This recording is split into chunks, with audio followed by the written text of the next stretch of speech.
I didn't get a good before shot of this solid wood Bowfront dresser, which is tragic, I know. It was actually in pretty good shape overall, except for splits in the two front legs and hardware that was so tarnished I genuinely thought it was beyond saving. I started by giving the entire piece a really good scuff sand. I knew this was going to be one of my furniture thrift flips where paint was the plan from the start, so I made pretty quick work of it. Just enough to dull everything and give it some tooth. Then I flipped the dresser onto its back and tackled those splits in the feet. I worked wood glue deep into the cracks, wiped away the excess, and clamped everything down nice and tight. I used a variety of clamps to really secure the shape and then let that sit for several hours. Nothing glamorous, just solid repair work.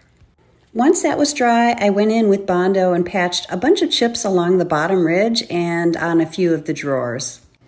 While that was setting up, I wiped down the rest of the piece and started sanding the Bondo smooth.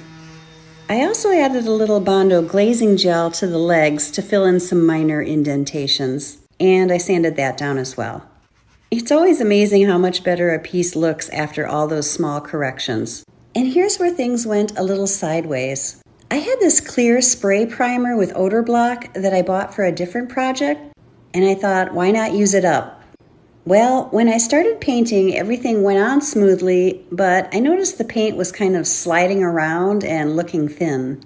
Turns out that even though it said primer, it basically undid all my scuff sanding and added a sheen layer instead.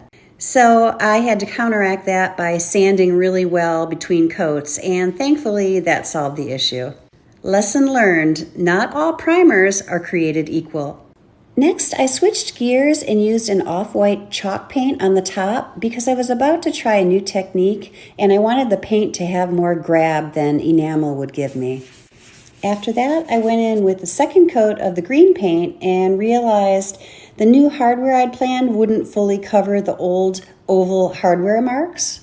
So back out came the Bondo glazing gel to fill those in.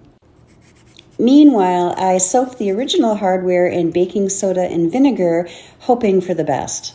After letting it sit overnight, I was actually able to scrub away the tarnish and reveal a beautiful silver-toned finish. For the first time ever, I decided to use glazing gel in the color Java Brown. I wasn't going for the full Pottery Barn brushed faux grain look. I just wanted a subtle antique effect. I started by drizzling the glaze on and trying to wipe it, but that didn't work.